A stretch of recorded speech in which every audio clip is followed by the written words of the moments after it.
Shout out Mabsat. Today is April 9, Mabsat. Araw ng kagitingan. Merong live ito si Badcaster.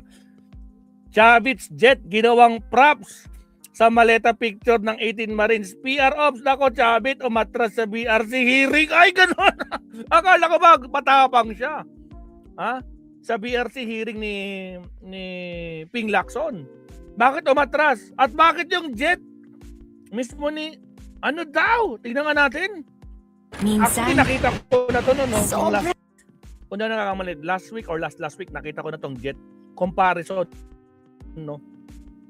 Pero sige, pakinggan natin si Sir Bad. Tinapik niya eh. Okay, sa mga bagong pasok, huwag kalimutan mag-like and subscribe. Shoutout sa mga kasama natin dito. Here we go. Oh, haba ng harag ni Sir Bad ah. Oh, sige, ito na. Over. Monday. Naka-live siya, naka-live. Ereplano ni Chavit, bistado. Buenos días, buenas tardes, damas y caballeros. Last March 31, nag-post nitong grupo behind 18 Marines, PR Ops.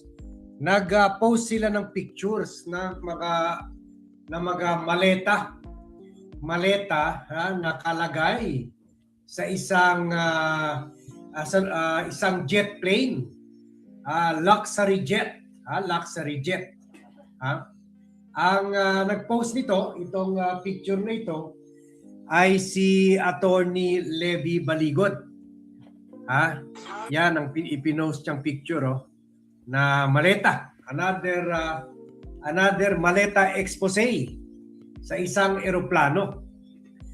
Ang maganda lang ngayon sa panahon ng social media at dahil marami nang magaling sa pag-spot, sa pagkumpara ng mga bagay-bagay sa nakikita natin sa social media, maraming mga netizens na napuna na kahawag ito sa interior ng eroplano ni Chavit Singson. Oh, yung ano? Yan. Sa loob, pati yung mga aircon, pareho, pati yung kulay, pati yung linya, pati yung daan, yung floor sa eroplano. Pati itong aircon, pati white, lahat. Pati yung lining sa taas, lahat. Pareho sa interior ng multimillion ang na jet plane ni Governor Chavit Singson. Pero ganun pa man si very insistent pa rin si Attorney Levy Baligot na lawyer ng 18 Marines na legit itong picture na ito. At sabi niya sa caption niya noong March 31, sabi niya, mga VIP na pasahero.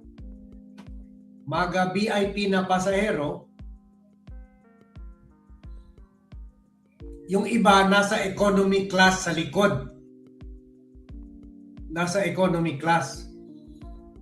Nagsiksikan. 42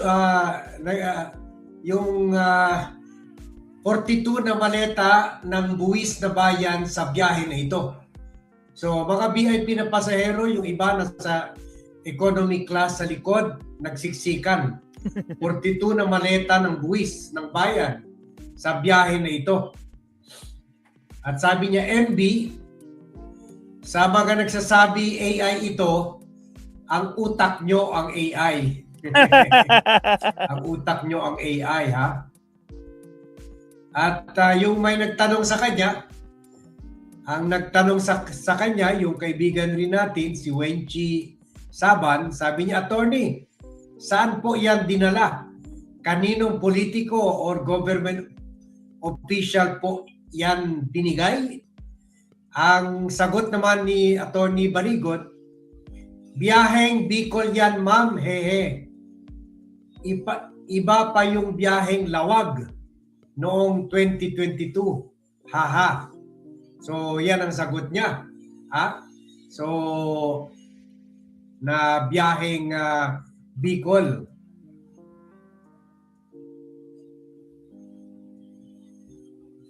At sabi pa rin nito ni si Wenchi Saban na kilala rin natin, sabi niya, imagine sir, ilang withdrawals yan sa land bank. Di man lang na plug ng AMLAC, pondo ng bayan na withdraw, pamimigay para sa kickbacks. Buwis natin ang saklap. Ngayon mag-withdraw ka personal mong pera, 100,000, tatanungin ka pa kung saan mo daw dadalhin. Hi. Okay na. May point naman itong si kunin ito, batmate rin natin ito si Wenchi Saban. So, yan.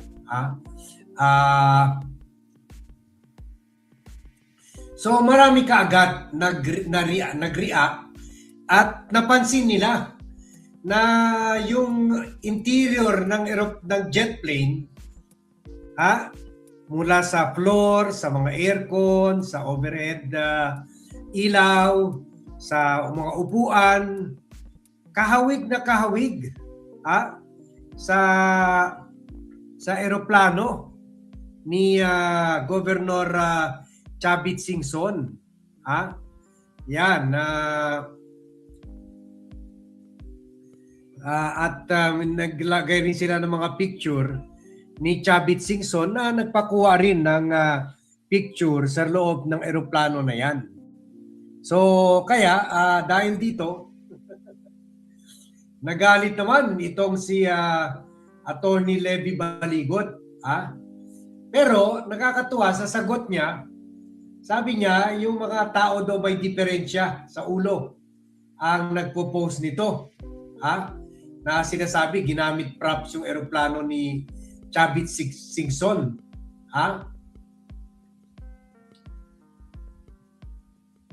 At sabi niya, totoo daw ito. Pero sana nag-react siya kung sa tanong ng mga netizens kung eroplano ba ito ni Chavit Singson. Hindi naman sinasabi ng netizens na AI ito. Ang tanong ng netizens ay eroplano ba ito ni Chavit Singson? So hindi niya sinagot yun. Sana dumiretso na lang siya sinagot na hindi ito kay Chavit Singson, totoong eroplano ito, at nagbigay pa sana siya ng detalye. So yan. So medyo semplang na naman. Semplang na naman yung ops nila. At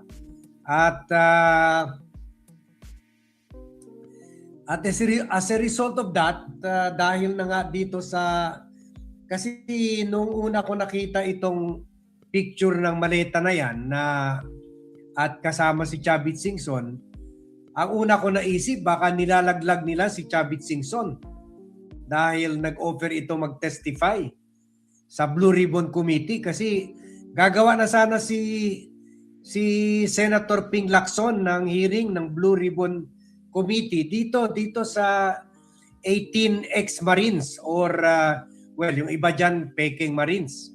Kasi Army pala pero reservist, hindi yung regular service talaga. So sila mismo umaamin na hindi naman Marines sa mga yan. Konti lang yung Marines dyan. So hindi pa natin alam, di naman sinabi ni Ping Lacson kung ano ang anong bagay na willing i-testify ni Chavit Singson. Pero binigyan ni Ping Lacson si Chavit hanggang April 7 to file an affidavit para alam ni Ping kung anong gustong ihayag ni Chavit Singson during the Blue Ribbon hearing. Pero lumipas na ang April 7, hindi na siya sinasagot ni Chavit Singson. Ay, duwag! So, pwede posible na may mga grupo ayaw pa-testify si Chavit Singson, kaya nag-back out si Chavit Singson, or may mga grupo nilabas itong picture na ito para hindi mag-testify si Chavit Singson. Kasi dalawa pwede mangyari dito eh. Dalawa pwede mangyari. Kung na-establish talaga, na eroplano ito ni Chavit Singson at kinarga ito ng pera, pwede sumabit siya. Sabit Pwede talaga. pa matapang yung eroplano niya eh. Sabit Kasi talaga. sasabihin, kwan ito, involved in a crime of plunder and bribery. Or bribery lang. Kumbaga, pwede sumabit siya o yung kampanya niya. So, kung sasabihin naman niya na hindi ito totoo, perhaps, liable pa rin siya. Pwede rin siya kasuhan dahil kasama siya sa disinformation campaign, or pwede pa siyang kasuhan ng cyber libel. Lalo na kung lalabas kung kanino na-deliver ito.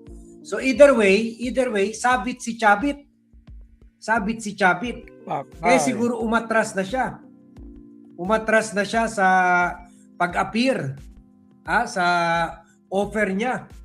Bumisita pa siya sa opisina ni Ping Lacson. Ay, ganun. Para lang i-offer yung testimony niya. Testimony niya sa Blue Ribbon Committee na tentatively scheduled pero hindi na itutuloy ni Ping Lacson kasi hindi nga nag-submit si Chavit Singson ng affidavit niya. Kumbaga in the dark si Ping kung ano ba talagang sasabihin. So maybe it is related dito. Kaya lang baka nagalit rin si Chavit dahil inunahan siya ng ibang kagrupo nila. Kagrupo nila kasi ginawa niya ito bago pinalabas nila Attorney Baligod yung picture niya. Yung picture ng eroplano. Yun lang. Baka yun ite-testify niya. Christy. Ngayon, Jam. medyo MK, nabisto na. Christy. Or kung iba ang ite-testify niya, for sure, tatanungin siya, sa'yo ba itong eroplano? O mas lalo siya sasabit. Kaya siguro nag-back out na siya. Hindi na siya nag-submit ng affidavit niya na deadline sana ay April 7. In preparation for the April 14. So buti na lang hindi na tinuloy ni Ping Lacson dahil magkasabay sana sa House Justice Committee hearings sa impeachment ni Sara. So ito una, nung lumapit si Chavit Singson middle of March kay Ping Lacson, ito yung detalye binigyan ni Ping sa testimony sana ni Chavit Singson.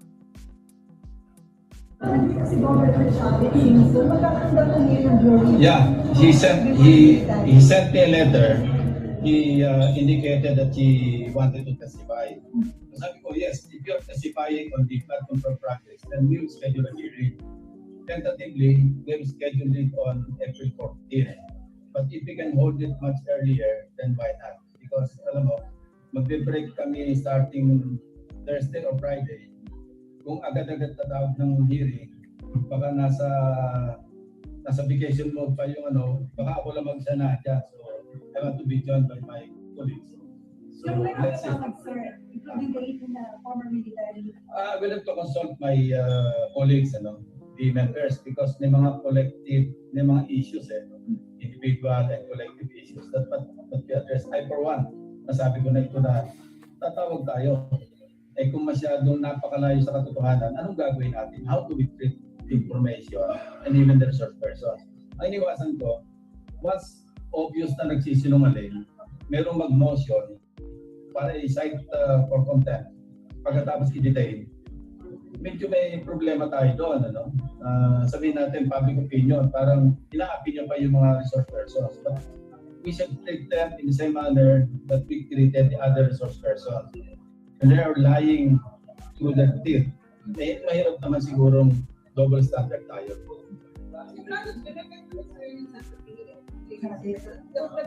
Wala pa. Pero sabi niya, ang betting na nangyari, anong i-testify mo go? Sabi niya, flood control. Okay, we'll accept yung request niya. Yeah, he was in my office yesterday. Siya magsasabi ba siya affidavit? He may or he may not. Kasi basta tama na sa akin, ang i-testify niya relevant sa inibisigahan ng Blue Ribbon. Sir, verbal, walang affidavit siya.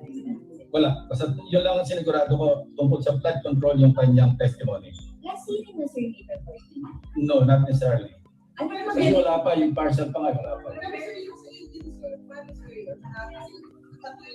May mga gusto patawag, pero mas marami yung wag nang ipatawag kasi magugulo lang yung hearing. Sabi ko, ilapit lang ng konti sa katotohanan. Why not? Anong kinalaman ni Mike Defensor? Thank you. Okay. So, yan. Tayo, sir. So, kung talaga, nakita naman natin na talagang umoffer ni... kasi later on, although sinabi ni Ping Lacson, initially, hindi niya ni-require si Chavit mag-submit ng affidavit in advance. Pero later on, ni-require na niya and binigyan niya ito until April 7. Wala dumating. And then, kinokontak ng mga staff niya, hindi rin sinasagot ang contact. So, I believe, related yun. Related yun dito sa nabisto na. Kung ano pang itetestimay niya, kung nabisto na hindi naman pala talaga totoo na yung mga maleta. Yung mga maleta kuha sa eroplano na nag-deliver daw ng pera kay di ba? Yuki Sawaki, Sandro Marcos at iba-iba pang mga politiko, ganon. Kung hindi, ginawa lang nila, nag-stage lang sila ng shooting sa jet plane. Sa jet plane ni Chavit kasi alam naman natin, very active si Chavit. In fact, di ba, siya pa yung nanawagan na para mag-people power yung mga kabataan laban kay President Bongbong Marcos. So, nung sumakay sana sila doon sa issue ng 1 trillion peso march last year. So, kung talaga, kitang-kita talaga na may link talaga sila at siya rin yun sana yung nagkasama rin siya sa pag-file ng impeachment complaint laban kay President Bongbong Marcos. Yung nandun sila Attorney Topacio, Attorney Virgil Garcia, my neighbor, dyan sa Quezon City, and Attorney Manuel, and Attorney marami, Jing Paras. pero wala nag-endorse. Walang congressman na DDS nag-endorse. So, kung talaga, mukhang tama yung conclusion ng yung mga magaling mag-detect sa mga o tinetrace yung mga pictures or kinukumpara yung mga pictures na mukhang jet plane talaga ni Chavit ang ginamit para kunan ng picture at ipalabas na yung delivery kasama yun sa mga mali-malitang dinedeliveran yung mga sangkot sa flood control anomaly. Tayo naman, nakita nyo, dami nagalit sa ating kanina dahil gusto talaga natin kahit kalyado ni President Marcos ay dapat talaga pananagutin dyan sa flood control anomaly. Dapat ikulong mga yan. Lahat. Pero ayaw natin yung babuhin naman yung justice system natin at gagamitin yung flood control issue para pabaksakin itong gobyerno at para depensahan yung mga kaalyado nila. Napansin nyo, credible, sana mas bigyan pa ng tao ng benefit of the doubt. Baka paniwalaan pa nila ng konti itong expose ng 18 Marines kung talagang isinama nila sa mga na-deliveran ng pera si si Cheese Escudero, Joel Villanueva, na Jinggoy Estrada na talagang sangkot sa flood control anomaly. Alan Peter Cayetano, yung mga iba, Bongo, mga DDS na mga senator or kongresista, pero wala eh. Meron sila nilagay na isang senator na wala ng pakinabang sa kanila dahil ex-senator na ito na si Bong Revilla. Wala na. And then isinama rin nila si Leila de Lima. So all of this talaga ito mismo ang nag-shoot down sa credibility ng sana kung meron man ng 18 Marines. So wala. Bokya na naman. That's fact. Na expose ng mga netizens Listado. mismo. Paul, sabi niya, kaya sabi ni Paul Lim, kaya siguro tong si Aimee biglang namamangka kasi palpak ang script. Wala na eh. Kuwan na sila. Pabaksak na yung kuwan nila. Yung PR ops nila. Wala na nga pinag-uusapan gaano eh. Ito lang, pinag-uusapan natin dahil na may pahayag si Ping ukol dito sa pag-back out ni Chavit Singson. Kaya hindi na niya itutuloy yung Blue Ribbon Committee hearing sa sa April 14. Buti naman kasi ayaw rin natin na hati yung attention natin, mawala yung attention natin doon sa Justice Committee hearing. Sabi pan Debbie Gundran, Sir Bat, thank you for all the watching. Pag may gising namin, check na namin ang vlog mo. Wow!